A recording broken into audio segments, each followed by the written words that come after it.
깊이 있는 시선으로 오늘을 바라보는 뉴스 퍼레이드 문을 엽니다. 네, 오늘의 주요 뉴스 보시겠습니다. 의료 공백 사태가 장기화되면서 정부가 오늘부터 전국 20개 병원의 군의관과 공중보건이 150여 명을 투입합니다. 서울대병원 교수들은 오늘 오후 긴급총회를 열고 집단행동 여부 등을 논의할 예정입니다. 4.10 총선이 30일 앞으로 다가온 가운데 여야 대표가 이번 주 격전지와 험지를 돌며 본격 표심 잡기에 나섭니다. 국민의힘 한동훈 위원장은 오늘 경기 고양을, 민주당 이재명 대표는 충남 홍성과 천안을 찾아 지지를 호소합니다. 미국 등 국제사회의 휴전 협상 시도가 사실상 무산된 채 이스라엘과 하마스가 이슬람 금식 성월 라마단을 맞았습니다. 양측 모두 성지로 꼽는 동예루살렘 알-아크사에서는 긴장감이 고조되고 있습니다. 영국 프리미어리그 토트넘의 손흥민이 에스턴 빌라를 상대로 한 골 두 도움을 기록하며 팀의 승리를 이끌었습니다.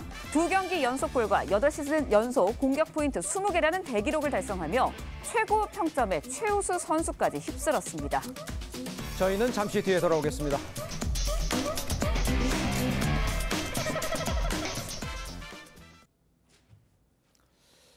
시청자 여러분 안녕하십니까? 월요일 아침 뉴스 퍼레이드 이상목입니다.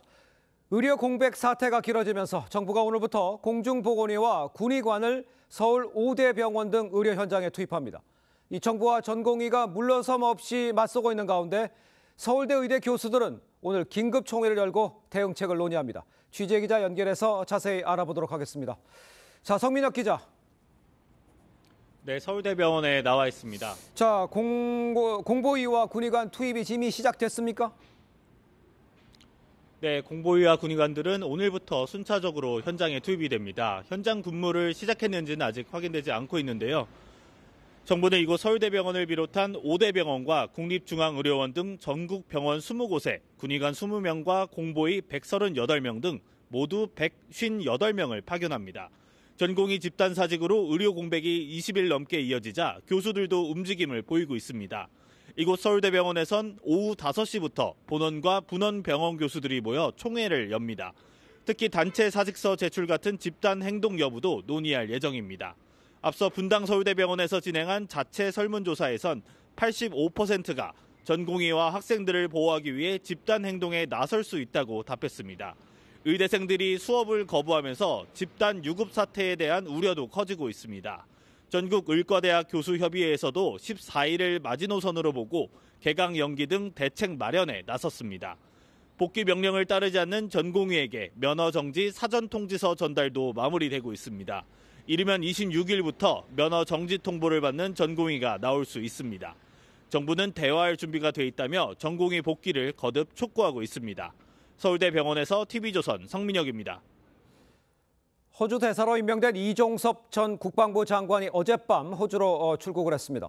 해병대원 사망 사건 수사에 외압을 행사한 혐의로 출국 금지 조치가 내려졌다 해제된 지 이틀 만인데 야당은 범죄 은폐다, 여당은 공무소행이라면서 이 공방을 벌였습니다. 김주영 기자입니다. 4일 호주 대사로 임명된 이종섭 전 국방부 장관이 어젯밤 인천국제공항을 통해 호주 브리즈번으로 출국했습니다. 앞서 공수처는 해병대원 사망 사건 수사와 관련해 외압을 행사한 혐의로 이 전 장관에 대해 출국 금지 조치를 내렸고 이 전 장관은 7일 자진 출석해 약 4시간 동안 조사를 받았습니다. 이후 법무부가 출국 금지를 해제했고 이틀 만에 이 전 장관이 호주행 비행기에 오른 겁니다. 혐의를 부인하는 이 전 장관은 대사직을 수행하며 수사에 적극 협조하겠다는 입장입니다. 하지만 야당은 수사가 진행되는 상황에서 핵심 피의자가 출국한 전례가 있었냐고 비판했습니다. 명백하게 수사 방해이고 주요 피의자를 국가기관이 공권력을 동원해서 해외로 도피시킨 사건입니다. 국민의힘은 공직자로서 공무 수행을 위한 출국이라며 국익을 위한 외교에 정쟁은 안 된다고 반박했습니다.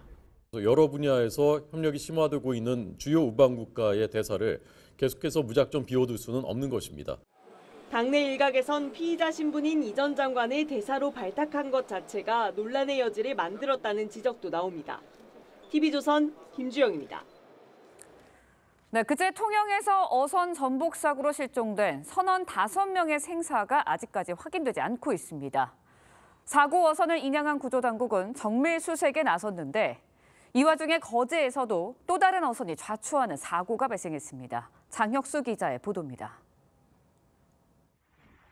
뒤집힌 배 옆으로 바지선 작업이 한창입니다. 구조당국은 9일 전복된 20톤급 어선을 욕지도의 해수욕장까지 80km가량 일량의 정밀 수색에 나섰습니다.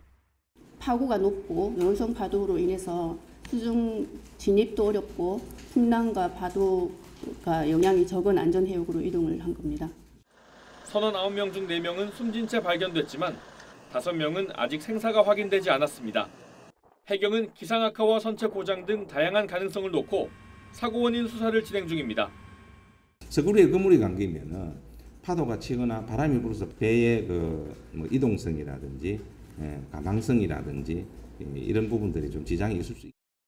이런 가운데 어젯밤 7시 38분쯤 전남 여수에서도 8톤급 어선이 좌초하는 사고가 발생했습니다. 어선은 항해 중 바위섬에 부딪혀 선수가 파손되면서 일부 격실이 침수된 것으로 추정됩니다. 해경은 경비함정 4척과 헬기 1대, 인근 어선 6척을 동원해 구조에 나섰고 선원 2명과 승객 16명을 모두 구조했습니다. 머리를 다친 선장 등 2명은 헬기를 통해 병원으로 이송됐습니다. TV조선 장혁수입니다. 네, 앞서 전해드린 대로 정부가 오늘부터 전국 20개 병원에 군의관과 공중보건의를 투입을 해서 의료 공백을 메꾸겠다 이런 계획입니다. 네, 관련 내용 정혁진 변호사, 장윤미 변호사와 함께 자세히 짚어보도록 하겠습니다. 안녕하십니까? 네, 안녕하세요. 반갑습니다. 제가 말씀드린 대로 정부가 전공의 이탈로 인한 의료 공백 사태, 군의관과 이 보건의 파견이란 이 대책을 내놨습니다. 어느 정도 해결이 가능할 거다 뭐 이렇게 예측은 가능합니까? 그러니까 보건복지부가 군의관하고 공보위를 파견하고 예산도 한 예비비 1,285억 정도를 조속히 집행하겠다라고 이야기를 하는데요. 예. 우리나라의 공보위가 한 1,400명 정도 된다고 그래요. 그렇군요. 그런데 그중에 이른바 전문의는 한 400명 정도 되거든요. 예. 그래서 이렇게 전문의 중심으로 대형 병원에 그 공보위와 군의관을 파견하는 것은 어느 정도 급한 불은 끌 수 있을 것 같다. 그런 생각은 드는데 예. 그래도 아무리 그래도 한계가 있는 거죠. 그렇겠죠. 왜냐하면은 공보위가 꼭 필요한 지역과 기관이 있지 않겠습니까? 거기 공백이 또 생기는 거니까 빠른 시간 내에 그 의사들과 정부 간의 합의가 빨리 이루어져야 된다 이런 생각이 듭니다. 그렇습니다. 네, 의료파에 장기화되고 있는데 의대 교수들의 집단 사직 우려도 커지고 있는 상황입니다. 예. 이번 주에 교수들 집단 행동 여부 결정될 것으로 보이는데 오늘 오후에 이제 서울대 의대 교수들이 긴급 총회를 연다고요. 그렇습니다. 서울대 의대 교수협의회가 비대위를 꾸렸는데요. 말씀 주신 대로 오늘 저녁 5시쯤에 총회를 개최한다라고 합니다. 네. 이 총회에서는 서울의대 교수들이 단체로 사직서를 제출할지 여부, 그리고 지난 주말 사이에 이 사직 여부에 대한 설문조사를 이미 시행을 했다라고 합니다. 예. 그래서 그 결론을 토대로 이 논의가 진행될 것으로 보이고요. 이미 울산의대 교수협의회는 사직을 결의한 바가 있고 거기에 이어서 다음 주에는 충남대 의대 교수진도 총회를 열고 집단 행동에 가담할지 여부를 결정한다라고 합니다. 예. 이미 지난 9일부터 전국 의과대학 교수협의회에서는 의대 대표들이 참여하는 이 단위의 회의체를 만들고 집단 행동 여부를 또 저울질하고 있는 상황이기도 합니다. 네. 이뿐이 아니라 오는 14일부터 의대생들의 집단 유급 사태가 발생할 가능성도 좀 있다고 합니다. 집단 유급이 현실화되면 그만큼 배출되는 의사 수가 적어진다 이렇게 봐야 되는 거 아닌가요? 그러니까 수업 일수가 부족하면요. 그렇죠. 당연히 학점은 F가 나오는 거고요. 그다음에 이제 의과대학은 다른 전공하고 다르게 예. F 학점이 하나라도 나오면 무조건 유급이 됩니다. 그럼 유급이 되면은 의사 국가고시를 볼 수가 없잖아요. 그럼 의사 면허증을 자격증을 딸 수가 없고 예. 그렇게 되면 의사가 안 되는 것이고 그렇게 되면 종합병원에 이제 막 의사를 딴 그 의대 졸업생들이 인턴으로 취직해서 이것저것 도제식으로 배우게 되지 않습니까? 네. 이러한 모든 시스템들이 다 붕괴가 된다는 그러한 이야기인데 사실 우리 사회의 최고 엘리트 집단이 어디입니까? 의사 집단이잖아요. 예. 그런데 이러한 의사가 자신들의 그 전공이자 자신들의 직업인 예. 국민들의 생명과 건강을 담보로 해서 이런 식으로 집단 행동을 하는 것은 국민들의 지지를 결코 얻지 못하는 것이 아닌가 싶습니다. 네. 경찰이 그런가 하면은 전공의들이 무더기로 이제 고발될 경우를 대비해서 대비책을 세웠다고 네. 하는데 구체적으로 어떤 내용인가요? 일단 무더기 고발이 있을 수 있기 때문에요. 분산 수사를 하라는 겁니다. 일단 주동자급과 그렇지 않은 그룹을 나눠서 주동자급에 대해서는 일선 시도 경찰청이 직접 수사를 맡고요. 나머지는 일선서에 분산해가지고 조사할 방침을 세우고 있는 그런 상황이고요. 추가로 지금 의사 블랙리스트라고 해서 어느 병원에 누가 근무를 하고 있고 특이점은 이러저러하다라는 그런 리스트 형태로 인터넷상에 상당히 많이 올라오고 있다라고 합니다. 그 부분과 관련해서도 정부 차원에서는 강력 대응하겠다, 수사하겠다는 입장 내놓고 있습니다. 알겠습니다. 자, 다음 이야기도 좀 해보겠죠. 앞서 전해드린 대로 해병대원 사망 사건 수사와 관련해서 외압을 행사했다는 혐의를 받고 있는 이종섭 전 국방부 장관. 어제 저녁 이 대사로 임명돼 호주로 출국을 했습니다. 야당은 주요 피의자를 해외로 도피시킨 거라면서 비판을 했고 법조계에서는 이 상황은 어떻게 보고 계십니까? 어떻게 이해하고 계십니까? 그러니까 이종섭 전 장관이 임명된 게 3월 4일이란 말이에요. 그런데 그렇죠. 이제 막상 확인을 해보니까 공수처가 다른 데도 아닌 공수처가 지난 1월 달에 출국 금지를 해놨다는 이야기잖아요. 이 사실을 즉시 알고 그 이종섭 전 장관이 이의 신청을 3월 5일 날 했고요. 3월 5일 날 이의 신청을 하니까 그제서야 뒤늦게 아니 1월 달에 출국 금지해놓고 여태까지 아무런 그 조치도 안 하고 있다가 3월 7일에야 공수처에서 조사를 갖다가 한 거고 그 공수처 조사를 받고 이제 어제 출국을 갖다가 한 건데 많은 분들이 이렇게 생각하실 거예요. 이종섭 씨는 그 군인인데 군인이 무슨 호주 같은데 그 대사를 나가느냐. 그런데 그렇지가 않은 게 이종섭 전 장관은 미국 유학을 오래 했어요. 정부에서 의도적으로 이렇게 유학을 보내줘가지고 미국에서 정치학 석사 박사학위를 다 받았습니다. 그다음에 이종섭 저기 장관이 제가 국방부 있을 때도 어떤 일을 담당했냐면은 그때는 대령 때였는데 SCM이라고 그래가지고 그 전체 이제 미국과 우리나라 그 외교와 관련된 일들을 많이 했기 때문에 지금과 같은 상황에서 미국, 호주 이런 역할이 중요하지 않습니까? 이럴 때 호주 대사가 된 것이 그렇게 이상하지는 않은데 어찌됐든지 간에 공수처가 수사를 제대로 못해서 일이 지연된 것이 아닌가. 그런데 공수처가 수사를 제대로 못한 게 공수처에 어떤 뭐 특별하게 수사상의 목적이 있어서 그런 게 아니고 지금 공수처 사정이 공수처장은 물론이고 공수차장 거기에다가 그 넘버 3까지 다 공백인 그런 상황이에요. 이런 상황에서 그냥 무작정 시간을 갖다 끌면서 그 이종섭 전 장관을 비난하고 그 정부를 비난하는 것은 말이 안 된다는 생각이 듭니다. 네, 일단 뭐 이종섭 전 장관은 수사에 적극적으로 임하겠다라는 입장인데 계속 호주에 이 전 장관이 머물게 되면 공수처가 제대로 수사를 진행할 수 있을지 이것도 의문이거든요. 사실상 불가능하다고 봐야 되겠죠. 한 차례 4시간 조사했다는 건 진짜 간략하게 조사했다는 겁니다. 이분이 지금 어떤 혐의 받고 있습니다. 대한민국에서 해병이 사망했습니다. 그 부분과 관련해서 갑자기 경찰 이첩을 보류해라. 결재까지 난 부분 수사 브리핑 예고돼 있었는데 번복해라. 이런 부분은 사실 납득되지 않는 사실관계들이 있는 거죠. 수사가 당연히 필요합니다. 그런데 정부에서는 출국금지 사실조차 몰랐다. 이 말도 사실 있는 그대로 믿기가 어려운 부분이 있죠. 왜냐하면 출입국 관리법에 따르면 이런 출입 금지 조치를 할 수 있는 주무부처 장관은 법무부 장관이니까요. 지금 인사검증 어디서 하고 있습니까? 법무부에서 하고 있지 않습니까? 이렇게 앞뒤가 맞지 않고 또 이 수사는 또 누구를 정조준하고 있습니까? 대통령실과 사실 대통령 이른바 VIP다 어쩌다 이런 막 문자 내용들이 있었기 때문에 그 부분에 대한 수사도 불가피한 측면이 있는데 사실상 꼬리 자르기 아니냐라는 이런 지적이 야권에서 나올 수밖에 없는 상황인 것 같습니다. 알겠습니다. 장윤미 변호사도 좀 지적을 해주셨습니다만 대통령실이요 이재현 장관의 출국 금지 사실을 몰랐다 여기에 대해서 이러다가 이제 정부 인사 검정 시스템 문제가 있는 거 아니냐 이런 비판도 사실 나오고는 있는데 여기는 어떻게 생각하십니까? 그 우리나라 출입국 관리법을 봐야 돼요. 거기 보면 어떻게 되어 있냐면 출국 금지가 결정이 되면 당사자한테 통지하도록 되어 있습니다. 하지만 범죄 수사할 경우에는 통지하지 않도록 되어 있거든요. 예외 사유가 있기 때문에 그렇기 때문에 이것을 당사자도 모르는 경우가 많고요. 그다음에 이종섭 전 장관도 본인이 출국 금지된 것이 이제 뒤늦게 알았다라는 그런 이야기 아니었겠습니까? 만약에 반대로 공수처와 법무부 장관이 대통령실에다가 이종섭 전 장관 출국 금지됐다고 일러 바쳤으면 또 그거 가지고 대통령실이 범죄 수사에 개입한다고 온갖 또 비난을 하지 않았겠습니까? 이런 식으로 지금 법과 절차대로 진행되는 것이고 그다음에 출국 금지를 풀 수 있는 권한을 가진 사람도 법무부 장관이에요. 그래서 이의 신청이 들어오니까 관련된 위원회를 열어가지고 그 법무부 장관이 판단해서 출국 금지를 풀어준 것이 법에 뭐가 문제가 되는지 전 잘 모르겠습니다. 알겠습니다. 자, 두 분 말씀은 여기까지 듣겠습니다. 고맙습니다. 고맙습니다. 감사합니다. 네, 총선이 30일 앞으로 다가온 가운데 여야 대표 이번 주 각각 격전지와 험지를 돌면서 유세에 나섭니다. 국민의힘 한동훈 위원장은 지난 총선에서 전패한 경기 고양을 찾아 서울 편입 등의 이슈를 논의할 계획이고, 민주당 이재명 대표는 최상병 의혹을 부각시키기 위해 전 국방 차관이 출마한 충남 천안 등 중원을 방문합니다. 정민진 기자의 보도입니다. 한동훈 비대위원장은 야당이 현역으로 있는 험지를 잇따라 방문하며 유권자 표심 잡기에 힘을 쏟고 있습니다. 이번 선거에서 통진당화 돼가는 민주당을 막을 수 있는 유일한 세력입니다. 오늘은 경기 북부 총선 승부처인 고양을 찾아 서울 편입 이슈 등을 논의할 계획입니다. 지난 총선 고양 4개 선거구에서 모두 민주당과 녹색정의당이 패해 험지로 꼽히는 지역입니다.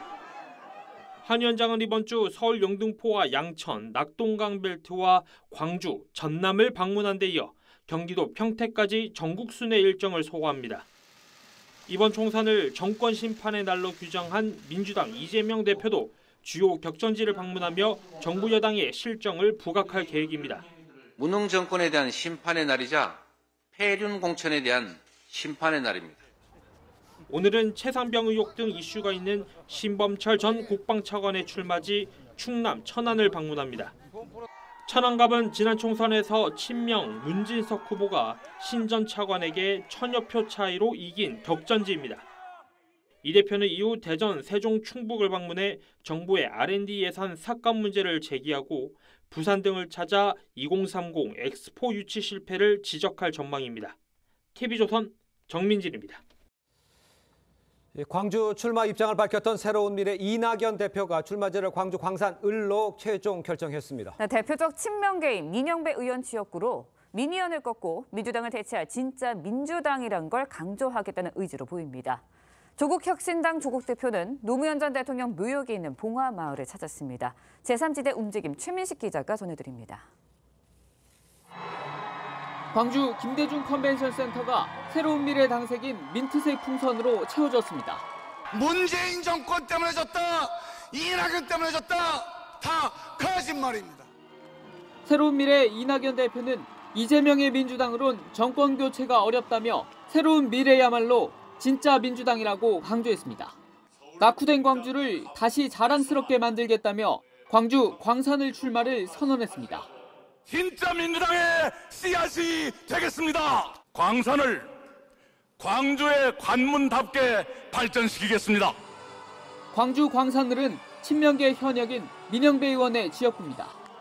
이 대표 측 관계자는 민주당의 심장인 광주에서 친명계 현역을 직접 상대한다는 점에서 의미가 있다고 설명했습니다.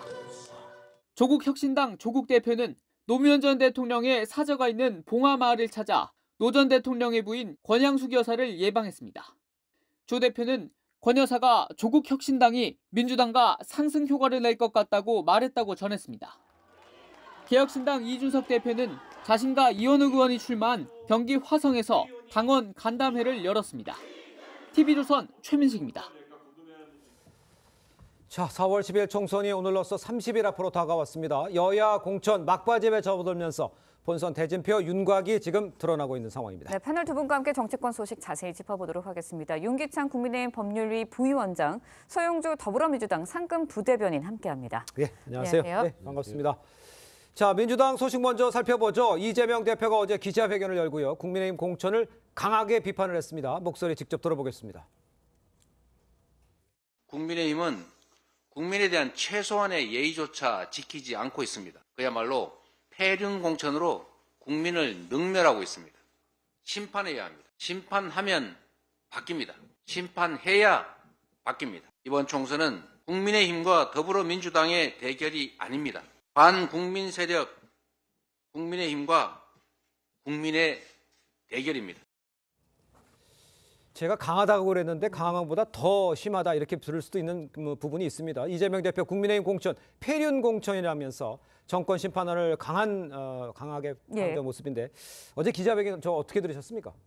저는 좀 그 내용이 있을 줄 알았어요. 그러니까 저렇게 규정하시는 기자회견이 아니고 구체적으로 정권 심판론을 제기하면 어떤 부분이 문제인지에 대해서 구체적인 정책 실패에 대한 문제 제기를 할 줄 알았는데 그것보다는 그냥 규정하는 거죠. 국민을 설득한다기보다는 국민을 오도한다. 저는 그렇게 얘기가 되고 생각이 되고 또 하나는 반국민 세력이라고 하는데 글쎄 공천의 구체적인 내용을 보면 반헌법적이고 반국민 세력이라고 평가받을 수 있는 것은 민주당 공천일 수가 있어요. 그러니까 일부 비례대표 추천 방식을 보면 그 안에 진보당 그러니까 옛날 통진당의 후신격인 저희 헌법이 보장하는 여러 가지 그 노력을 폄훼하는 이런 분들이 들어갈 수 있는 공천이거든요. 그렇다면 과연 이것이 어느 당의 공천이 반국민 공천이냐 이것에 대해서 먼저 공격을 해오시는 거죠. 그러니까 본인이 받을 공격을 먼저 공격함으로써 국민을 어느 정도 호도하는 듯한 인상의 기자회견이었다. 저는 그렇게 평가합니다. 알겠습니다. 네, 이재명 대표 오늘은 충남 천안을 찾습니다. 최상병 수사 외압 의혹 부각시킬 예정일 걸로 보이는데 뭐 지난주에는 경기 양평을 찾았거든요. 네네. 이제 지금 행보를 보면 정권 심판 벨트 행보다라는 이야기까지 나오고 있습니다. 그렇죠. 그러니까 이번 총선의 최종적인 목표가 야당에서는 기본적으로 이 윤석열 정부의 무도한 국정 운영에 대해서 심판하는 것이다. 라는 것이고 이제 본격 이제 선거전에 돌입했다고 보면 되는 것이에요. 그 전에는 양당 공이 공천에 대해서 진행하면서 서로 간에 공천을 헐뜯었지 않습니까? 특히나 한동훈 비대위원장이 민주당의 시스템 공천에 대해서 사천이다. 라는 지적을 하면서 규정하고 들어와서 뭔가 민주당의 전체적인 흐름을 방해했는데요. 이재명 대표께서는 아마 그런 부분에 대해서 명확하게 팩트를 체크해서 얘기한 것 같아요. 폐륜이 뭡니까? 사람으로서 지켜야 될 도리를 지키지 못하는 것이다. 라는 것이잖아요. 그러면 과연 윤석열 정부의 지금 공천들이 그렇게 이루어졌느냐. 첫 번째 양평은 지금 현재도 그게 수사나 여기 조사가 진행되지 않잖아요. 거기에 김건희 여사에 대한 그 일가의 땅이 있음에도 불구하고 종전 변경이 됐었다. 이 부분. 그다음에 최상병 이 수사외압 부분은요. 너무나 이건 명확하고 정확하게 다 이 조사가 돼 있음에도 불구하고 최근에 이종섭 국방부 장관을 호주 대사로에서 가장 유일한 그리고 유력한 증인을 빼돌리는 그런 상황에서 이런 부분들을 타격한다는 지점에서는요. 윤석열 정부의 어떤 심판론에 대한 프레임을 부각하기 위한 행보들은 계속될 것 같습니다. 네, 알겠습니다. 제가 그 최상병 특검 같은 경우에는 사실은 지금 공수처에 수사를 하고 있고요. 그 특검 법안은 이미 그 패스트 트랙에 올라가서 일정 시간이 지나면 통과되게 돼 있단 말이죠. 그러니까 지금 이거를 정치 공방으로 해결할 문제는 아닌 것 같고 또 하나는 그 양평고속도로 이 부분도 이미 국정조사안을 제출해 놓고 진행을 안 하고 있어요. 민주당에서. 그걸로 볼 때는 그냥 정치적 공방의 대상으로 삼아 놓은 것뿐이지 실제 진상규명 의혹은 노력은 안 하고 있다라는 취지 국민들께서 아셔야 될 것 같습니다. 아니 근데 민주당이 이걸 진행하지 않은 거 아니잖아요. 국민의힘이 방해하고 막아선 거지. 민주당 하자고 하면 빨리 했었으면 이게 진상조사가 되는 것이죠. 아니, 민주당이 안 하는 건 아닙니다. 민주당 혼자 다 생각할 수 있으면 추진할 수 있는 의석수를 갖고 있잖아요. 의석수를 가지고 있기 때문에 이제 추진할 수 있는데 안 하고 있다 이런 얘기로 지금 이야기가 이어지고 있는데 그건 잠깐 내려놓고요. 이런 가운데 이재명 대표의 발언을 놓고 논란이 이어지고 있습니다. 이 지역구 주민들에게 이찍 이게 이제 어떻게 비하할 수도 있는 발언이긴 합니다만 비판이 일자 곧바로 사과를 했습니다. 여당에서는 주워 담을 수 없는 발언이다 이런 비판을 계속하고 있는데 이 상황은 어떻게 이해하십니까? 저는 이 부분이 문제가 크다고 보는 그렇습니까? 것이 첫 번째는 현행법상 비밀 투표입니다. 그렇죠. 그러니까 당신 어떤 투표를 했는지 물어볼 수가 없는 거예요. 그러니까 설마 뭐 이찍이세요? 라고 물어보는 것은 당연히 지난 대선에서 어디 찍었죠? 라고 묻는 거거든요. 그러니까 야당 대표께서 우리 헌법이 또 국회법이 보장하고 있는 비밀투표 원칙을 무시한 질문이었다는 거고요.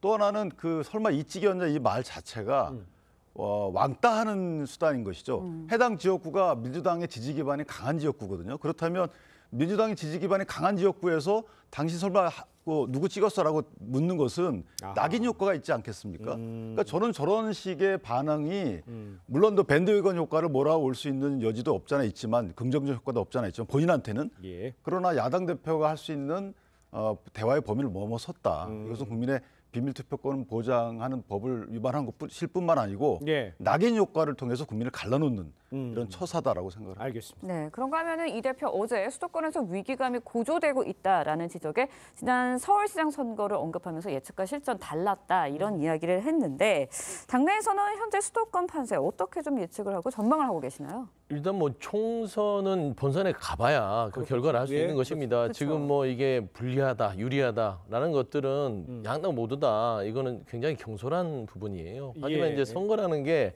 여론조사 수치만으로 결과가 그렇게 딱 떨어지진 않습니다. 그래 왔고요. 그렇게 그런 부분에 있어서 이재명 대표께서 얘기를 한 것 같고요. 기본적으로 모든 선거를 임하는 데 있어서는 만만치 않다, 녹록치 않다라고 보고 전략을 세우는 부분이고 기본적으로 지금 보면은 많은 국민들께서 윤석열 정부에 대한 심판론이 기저에 아주 굳건하게 자리 잡고 있습니다. 예. 그런 부분에 있어서 민주당이 국민의힘처럼 똑같이 하면 안 된다. 국민의힘은 상대를 헐뜯어서 그냥 비호감으로 이 선거를 치러서 뭔가 극단적으로 치우쳐서 들어들려고 하는데 민주당은 이 정권 심판에 있는 국민들의 이 어떤 부흥에 대해서 그거를 우리가 더 잘할 수 있습니다라는 어떤 신뢰를 줌으로써 수도권 예. 판세를 끌어와야 된다라는 측면에서는 지금 당내 분위기는 우리가 뭐를 잘할 것인가를 보여주자라는 전략을 세우고 지금 진행하고 있다 알겠습니다. 말씀드립니다. 자, 민주당 이야기 계속 나오겠습니다. 민주당 공천 상황도 좀 짚어보죠. 최근 복당한 이현주 의원요. 결국 경기 용인정에서 경선을 뚫고 공천을 확정을 했습니다. 복당 과정에서 이제 철새 논란이 있었죠. 공천장 전 상황 결국은 겸허졌는데 이거는 어떻게 밖에서 보실 때 평가하십니까? 이게 이제 이현주 전 의원이 인지도가 높잖아요. 네.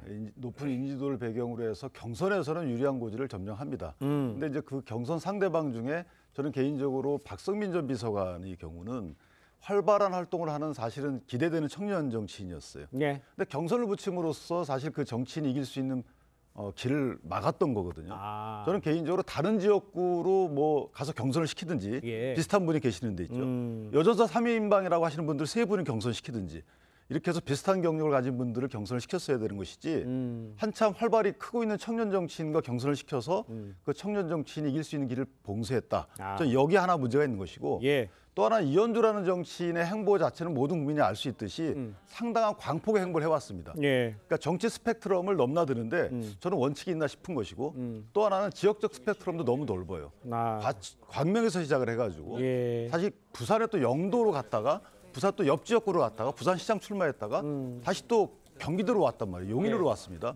저는 이런 지역적인 스펙트럼이 넓은 것이 본인의 어떤 명분이 있는 것인지 그 명분을 국민께 설득하지 않는 한 본인의 정치 행보는 비판을 받을 것이다. 그 청년 정치인 박성민 그 청년 정치인 얘기를 계속 하고 있는데 화면에는 얼굴이 안 나왔어요. 그래서 시청자 여러분이 잘 모르실 수도 있는데 젊은 정치인이 지금 도전할 수 있고 다져왔던 것에 대해서 지금 이현주 의원이 가면서 기회를 놓쳤다. 이런 것에 대해서는 어떻게 생각하세요? 민주당 내에서. 그런 비판에 대해서 좀 아쉬움이 크지요. 예. 그러니까 당에서 좀 전략적으로 젊은 정치인들을 키울 수 있는 활로를 열어줬어야 된다는 측면에서는 굳이 꼭 거기에 이현주 전 의원을 보냈어야 되느냐라는 비판에 있어서는 좀 생각을 해봐야 될 필요는 있는 것 같습니다. 근데 다만 이제 지금 이번 총선의 규정 자체가 계속 반복되지만 이현주 전 의원이나 여전사 3인방에 대해서 얘기했던 것들은 이들이 어떤 양지를 간 게 아니라 기본적으로 윤석열 정부와 잘 싸울 수 있느냐 이걸 판단한 것 같습니다. 결국에는 당신과 민심의 일치 부분들은 결국에는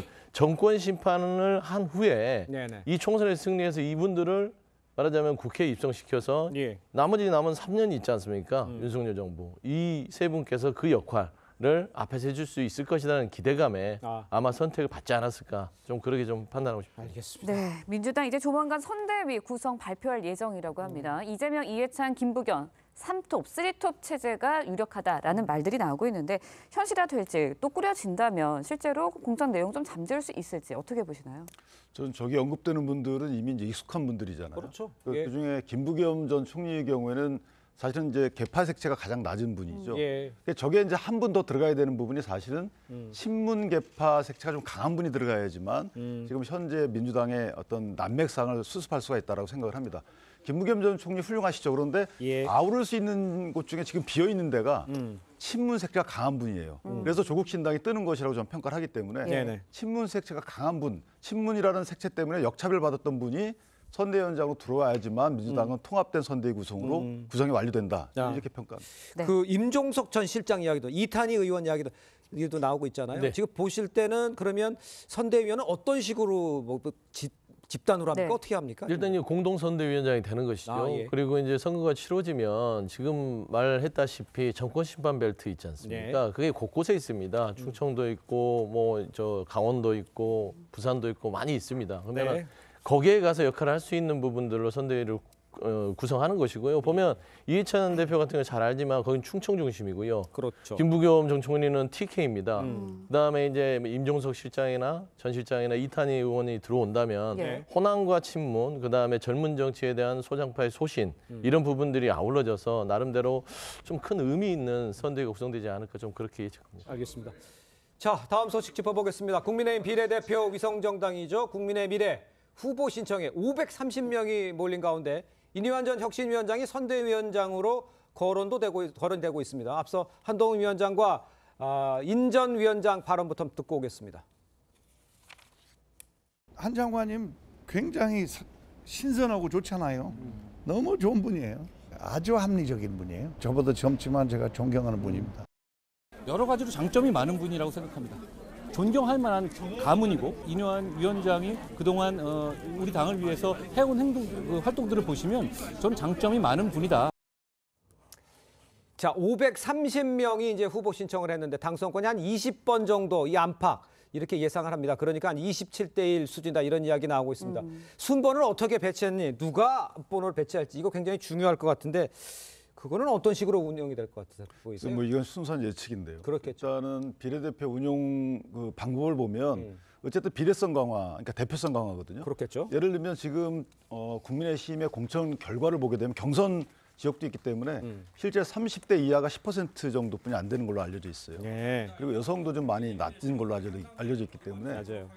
젊은 층과 여성 그리고 호남 이분들의 대표성 강화를 위해서 조금 보완할 그러니까 지역구 경선 결과를 보완하는 방법의 비례대표 운영이 되지 않을까라는 생각이 들고 그 과정에서 이제 또 그 직역 대표도 있기 때문에 각 직역 대표 세대 대표 지역 대표 이런 것들을 위해서 비대위원들도 중용될 가능성이 없지 않아 있습니다. 그 비대위원과 영입 인재들은 사실 그런 대표성 강화를 위해서 영입한 인재들이기 때문에 비대위원 및 영입 인재들을 전면에 배치할 가능성이 없지 않아 있다. 저는 그렇게 판단합니다. 그러니까 지역구에서 잘 보여주지 않았던 여성과 청년 이런 거에 대한 좀 비중이 좀 있어야 된다 이런 지적으로 이해하면 되겠습니까? 그렇죠. 기존의 계획보다는 조금 더 청년이 보완이 되지 않을까 생각을 합니다. 알겠습니다. 네, 인 전 위원장 이제 비례정당 선대위원장을 맡는 방안도 거론이 되고 있습니다. 인 전 위원장 호남 출신입니다. 그렇다 보니까 인 전 위원장이 비례정당의 선대위원장을 맡는다. 총선에 도움이 될까요? 뭐 실이 되지는 않을 것 같아요. 그렇습니까? 왜냐하면 이뇨한 혁신위원장이 전 혁신위원장이 물론 이제 미완의 혁신을 하고 가긴 했지만 기본적으로 국민들에게 인지도라든지 호감도가 그렇게 나쁘진 않아요. 네네. 그런 의미에서는 국민의 미래라는 이제 비례정당의 선대위원장을 맡은다면 나쁘진 않은데 뭐 전략적으로는 뭐 어떤 전략을 세울지는 모르겠지만 조금 뭐 비판은 아닙니다. 그냥 얼굴마담 수준에서는 나쁘지 않다. 그리고 뭐 비례가 무슨 지역이 있겠습니까? 호남 출신이든 아니든 간에 결국에는 이제 비례대표 정당에 대해서 그 이름 그다음에 관심도를 끄는 데 있어서는 나쁘지 않은 선택 같다. 좀 그렇게 말씀드리고 싶습니다. 그러니까 굉장히 객관적으로 얘기하시는데 호남 사람이고 또 영향이 있다라고 보시면 위협은 되십니까? 위협 요인은 그런 건 아닙니까? 그러니까 비례정당의 선대위원장의 대표 자체가 누구를 세우든 간에 이게 이번 지역구 선거에 있어서는 큰 위협 요소는 아니고요. 기본적으로는 비례대표를 위협을 받는다면 어떤 인물들을 포진시키느냐 그게 위협이 되는 것이죠. 알겠습니다. 자, 이런 가운데 대통령실 출신인 안상훈 전 사회수석 또 천효정 전 부대변인 등도 공천 신청을 했습니다. 용산 참모들이 이 꽃길을 쫓는 거 아니냐 이런 비판 나오고 있어요. 지역구 공천에서도 친윤 의원 대부분 생존했는데 이 부분에 대해서는 어떻게 답변을 주실 수 있을까요? 저는 뭐 신청하는 거는 자유죠. 그러니까 그거는 530여 명이 신청을 했는데 안상훈 전 사회수석 같은 경우에는 사실 사회복지 부분을 전공하신 분이잖아요. 그렇기 때문에 사회복지 부분을 이제 대표한다라고 평가받을 수 있는데 이미 윤도현 뭐 자립준비 청년의 경우에도 사회복지를 대표하는 분이에요. 맞아요. 그렇기 때문에 사회복지를 대표하는 분들이 여러 분 될 수는 없는 것이고 만약에 안상훈 수석을 공천하게 되면 이것이 역효과일 수가 없지 않아 있습니다. 따라서 개인적으로 안상훈 수석보다는 윤도현 자립준비 청년이 공천받을 가능성이 더 크지 않겠는가 이런 생각을 합니다. 알겠습니다. 네, 이제 총선 한 달 앞으로 다가와 있습니다. 30일 남겨두고 있는데 한동훈 위원장 대국민 메시지 발표했습니다. 이재명 대표와 민주당 정조준했고요. 통진당 세력과 연대 문제 강하게 비판을 했습니다. 그러면서 이제 이 대표가 감옥에 가지 않기 위해서 정부 세력과 손을 잡는 거다 이렇게 했거든요. 어떻게 보세요? 뭐 예측했던 대로 색깔론을 꺼냈네요. 그렇습니까? 늘 달달하죠. 색깔론 꺼내면. 그러니까 본인들이 가진 게 없을 때 늘 상대에 대해서 더 씌우는 겁니다. 근데 누가 지금 2024년에 색깔론이 통할 거라고 생각하는 것도 웃기고요. 감옥에 안 가려고 종북 세력과 손을 잡는다? 아니 감옥에 안 가려면 종북 세력 손을 잡으면 안 되죠. 그러니까 앞뒤도 안 맞는 얘기예요. 그래서 한동훈 비대위원장은요, 이 여의도에 오셔서 가장 제가 우려되는 것은 분열과 반목의 언어를 배웠다는 겁니다. 그런 측면에서는 정치를 오래 하시면 잘못했다가는 본인이 그런 일을 겪을 것 같아요. 그렇게 좀 조언을 드리고 싶습니다. 옛 통진당 세력하고 해야 되는 것은 비판할 여지가 있다고 보시는 거잖아요. 그러니까 두 가지 측면인데요. 첫 번째는 북한과의 대화를 한참 하던 국면이 아니잖아요. 지금 북한은 제도화를 마치 적화 통일을 제도화시킨 상황이고 그런데도 불구하고 지금 정치 세력이 일부 골라야 되는데도 불구하고 비례대표로 옛 통진당 세력이면서 또 그 정책을 답습하는 이런 분들을 비례대표 앞순위에 넣겠다는 거잖아요. 그렇기 때문에 저런 비판을 안 한다는 것은 여당 정치권 대표로서는 직무유기라고 볼 수 있는 것이고 저런 비판에 대해서는 뼈 아프면 바꿔야 됩니다. 그러니까 명확히 하거나 바꿔야 되는데 이재명 대표께서 저렇게 그냥 또 규정만 하신다 그러면 저는 오히려 국민적 심판을 받지 않을까라는 생각을 알겠습니다. 그 아까 질문 드렸었던 이제 선대위원은 저쪽에 여러 명으로 가는 듯한 느낌이 드는데 한동훈 위원장 혼자 가는 거라고 봐야 됩니까? 어떻게 됩니까? 이쪽에서는? 지금 일단 한동훈 비대위원장에 대한 지지세가 만만치 않은 상황이고 또 이 여당이라는 것은 한동훈 비대위원장 혼자만의 그 어떤 활동으로 세가 얻어지는 건 아니잖아요. 그러니까 행정 기능이 제대로 발현이 돼야 되는 거기 때문에 그런 측면에서 보면 한동훈 비대위원장의 현 역할이 지속될 필요성은 있다. 오히려 다른 분들이 들어와서 또 목소리가 또 그 혼선이 있고 하게 되면 국민적 혼란이 있기 때문에 저는 한동훈 비대위원장의 단독 체제가 바람직하지 않겠는가. 다만 지역별로는 중심 그 인물을 선정할 필요는 있어요. 경기도의 어느 분, 그다음 충청 지역의 어느 분 이런 부분들은 좀 부속적인 부분이기 때문에 선대위원장의 지명과는 조금 다른 격이다 이렇게 생각을 합니다. 알겠습니다. 자, 제3지대 소식도 빠르게 짚어보겠습니다. 새로운 미래 이낙연 대표 광주 광산 을 출마를 선언했습니다. 그 모습 보고 오겠습니다. 민주당은 김대중 노무현 정신을 압살한 개딸 정당 방탄 정당으로 전락했습니다. 저는 광산 을에서 민주주의 회복과 민주세력 재건을 주민들께 호소해 드릴 것입니다. 저에게 마지막 기회를 허락해 주시기 바랍니다. 자, 서영희 대변인, 그 광산을 하면 민영배 의원 지역구입니다. 의미가 있을 것 같은데 어떻게 해석을 하십니까? 기본적으로 이낙연 전 대표가 당을 나가실 때 그 현 이재명 지도부에 대한 반감을 많이 안고 나가셨잖아요. 그렇죠. 대표적으로 지금 광주를 보면 광주 경선들이 몇 군데 남긴 했지만 대부분 이제 이재명 대표 가까운 인사들이 후보군으로 포진이 됐습니다. 그리고 민영배 의원 같은 경우 대표적으로 이제 친명 의원으로 좀 알려져 있죠. 그런 측면에서 아마 이낙연 대표가 그 지역구 선정에 있어서 그런 상징성을 가진 것 같아요. 그러니까 윤석열 정부에 대한 심판보다 이재명 대표에 대한 어떤 그런 대결 구도로 가져간다는 점에서 좀 아쉬움이 커요. 왜냐하면 이게 진보 스펙트럼 안에서 새로운 미래가 시작돼야 되지 진보의 미래가 새로운 미래 자체가 민주당에 대적하는 그런 정당은 아니잖아요. 그리고 이제 그 지역에 있었던 그 박시종 전 이제 비서실장이었죠. 그래서 그분이 아무래도 이쪽 지역에서 오랫동안 활동을 해왔고 그 부분에 있어서 조직세를 가지고 있으니까 아마 그런 여러 가지를 복합적으로 고려해서 출마를 결정한 게 아닌가. 좀 아쉬움이 있는 출마 결정이다 생각합니다. 네, 한편 이제 조국혁신당 조국 대표 어제 봉화마을을 찾았습니다. 지난주에 발표된 한국갤럽 비례대표 정당 투표 의향 조사 좀 보면 여당 비례 정당이 37%고요. 민주당 중심 비례 정당이 25%, 조국혁신당이 15% 기록했습니다. 결과 어떻게 해석하세요?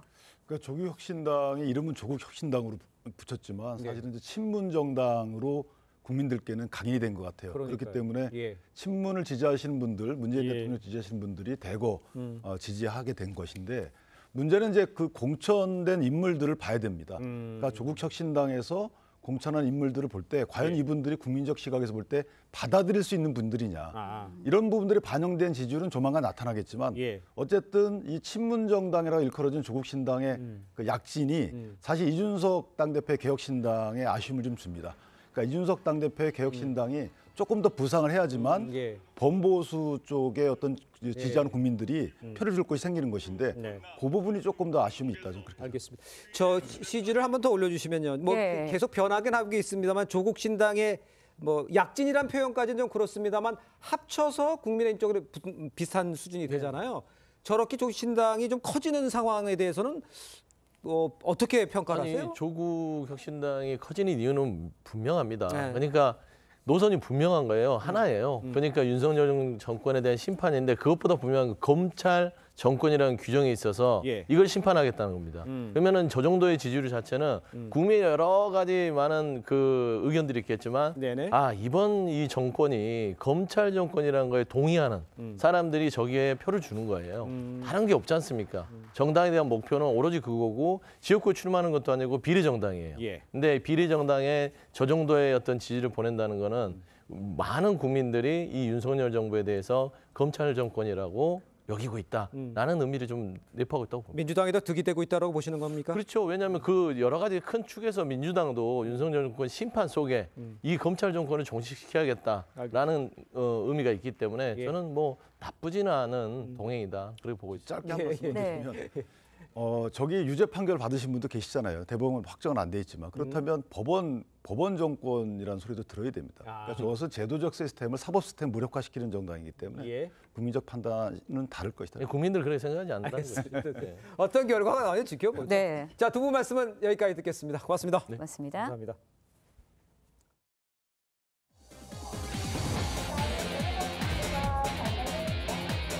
사과나 귤은 진짜 즐겨 먹는 과일 중에 하나인데 진짜 이제 사 먹는 게 무섭고 정말 미치겠어요.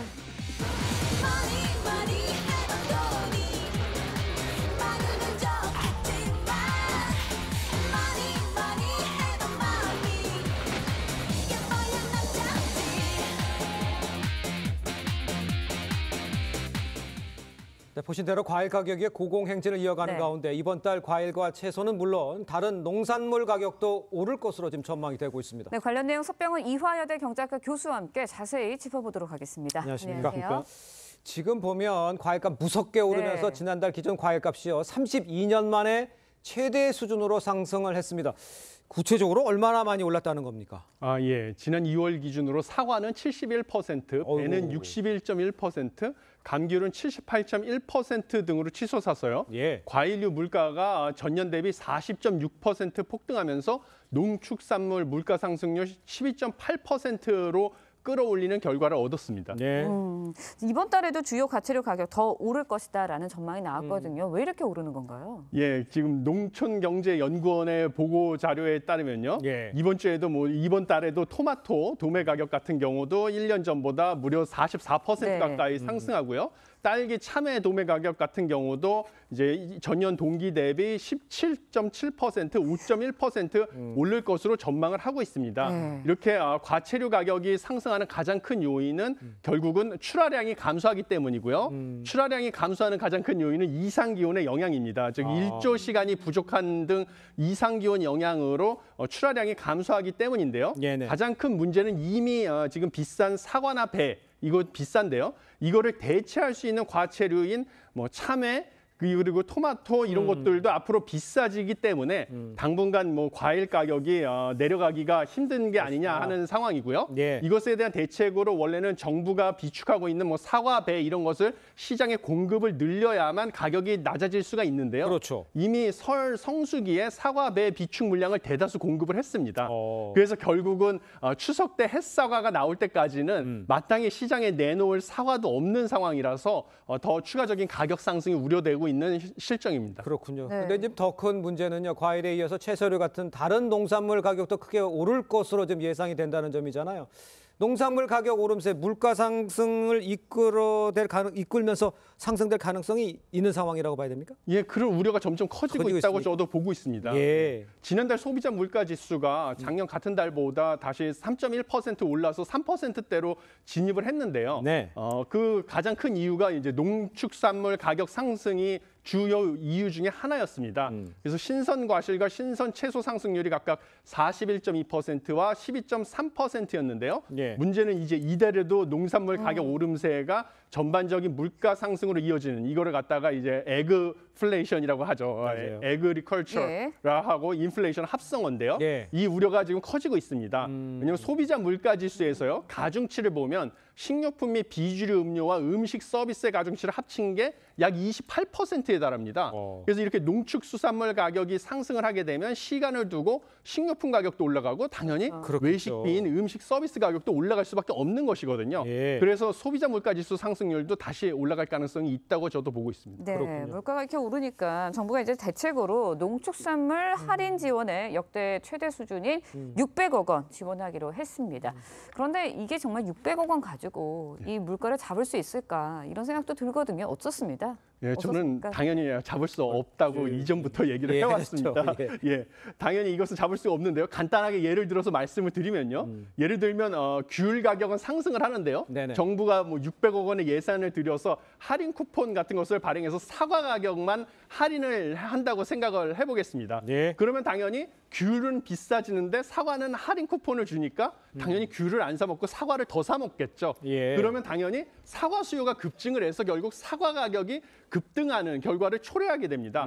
그래서 이런 식으로 일부 품목에 대해서 정부 예산을 활용해서 할인 지원을 하는 것은 예. 근본적인 해결책이 되는 것이 아닙니다. 근본적인 해결책은 결국은 할당 관세를 이용해서 수입 농산물을 갖다가 공급을 늘려가지고요. 네네. 국내 농축수산물에 대한 그 수요를 갖다가 수입 농산물로 분산시키는 방법만이 결국은 해결책이 될 수밖에 없다. 이렇게 보고 있습니다. 금값도 지금 연일 최고치를 경신하고 있는데 이건 이유를 어디서 찾을 수 있습니까? 예, 금값은 두 가지 이유가 있습니다. 예. 첫 번째는 미국 연방준비제도의 금리 인하의 가능성이 점점 커지고 있기 때문입니다. 예. 금리가 인하하게 되면요. 지금 안전자산으로 경쟁하고 있는 금과 경쟁하고 있는 미 국채의 수익률이 점점 낮아지게 돼 있습니다. 예. 그래서 미 국채 대신 금을 보유하고자 하는 수요가 커지고요. 두 번째는 세계 경제의 불확실성이 커지고 있다는 점입니다. 왜냐하면 최근에 미 대선에서 트럼프와 바이든의 재대결 구도가 확실시되면서요. 예. 이 트럼프가 집권하게 되면 정책에 대한 불확실성이 커지고 있습니다. 네. 그것뿐만 아니라 이스라엘 하마스 분쟁도 장기화되고 있고 예. 우크라이나 러시아 전쟁도 장기화되는 등 세계 경제의 불확실성이 커지면 안전자산인 금 수요가 증가하기 때문에 이 두 가지 이유로 금의 가격이 상승하고 있는 것입니다. 예, 이게 단기적인 게 아니라 좀 길게 봐야 되는 건가요? 예, 그렇습니다. 저는 중장기적으로는 상승할 것일 가능성이 알겠습니다. 크다라고 보고 있습니다. 알겠습니다. 자, 오늘 말씀 여기까지 듣겠습니다. 고맙습니다. 감사합니다. 네, 한 달간 이어지는 이슬람 금식 성월이죠. 라마단 시작이 됐습니다. 네, 6개월째 교전 중인 이스라엘과 팔레스타인 무장정파 하마스가 휴전 합의 없이 라마단을 맞으면서 양측이 모두 성지로 꼽고 있는 동예루살렘 알-아크사에서는 긴장감이 고조되고 있습니다. 김주영 기자의 보도입니다. 현지 시간 11일 밤하늘 초승달이 관측되면서 이슬람 대부분 지역에서 라마단이 시작됐습니다.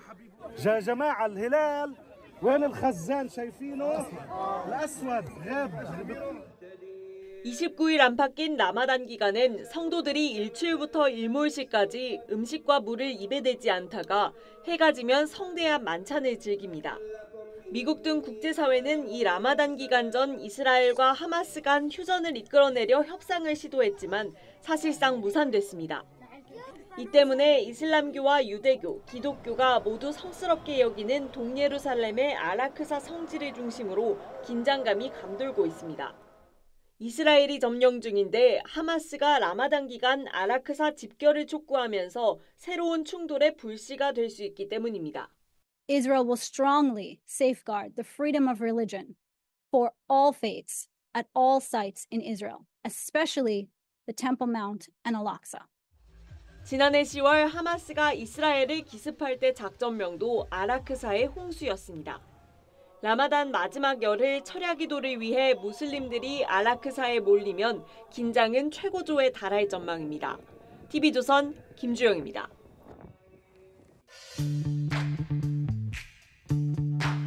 렌즈에 담긴 그 순간 그 의미를 짚어보는 시간이죠. 사진 기자가 선택한 아침 현장입니다. 오늘은 조선일보 사진부 오종찬 기자와 함께합니다.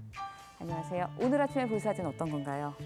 네, 이스라엘과 하마스 간의 전쟁이 펼쳐지고 있는 가자지구 상공에서 구호품이 투하되고 있는 장면입니다. 최근 유엔은 가자지구가 가장 치명적인 식량 위기 단계라고 발표했는데요.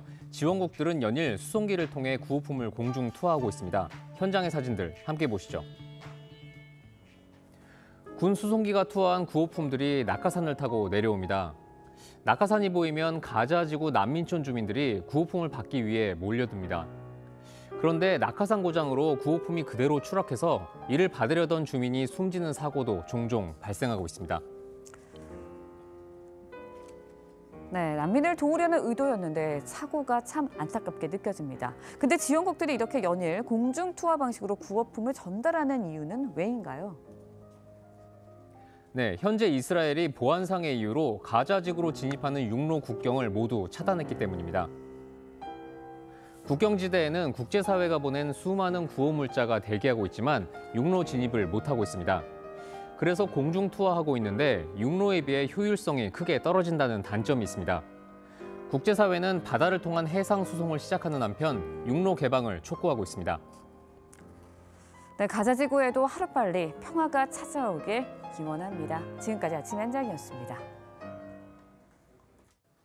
월요일인 오늘 어제보다 기온이 더 오르며 포근하겠습니다. 한낮에도 11도까지 오르며 평년 기온보다 높겠습니다. 오늘 오후부터는 남부지방과 제주도에 비가 시작되겠는데요. 밤에는 중부지방으로 이어지겠고 내일은 전국으로 비가 확대되겠습니다. 내일까지 예상되는 비의 양은 중부지방에 5mm 안팎, 남부로는 5에서 20, 제주로는 10에서 30mm의 비가 내리겠는데요. 제주에는 비와 함께 천둥과 번개, 돌풍을 동반하며 요란하게 내리겠습니다. 오늘 한낮 기온 어제와 비슷하거나 조금 높겠습니다. 서울이 11도, 대전 12도 예상되고요. 남부지방 한낮 기온 대부분 13도 안팎까지 기온이 오르겠습니다. 화요일 비가 그친 뒤에는 전국이 대체로 맑겠고 주 후반에는 서울의 낮 기온 15도까지 기온이 크게 오르겠습니다. 날씨였습니다.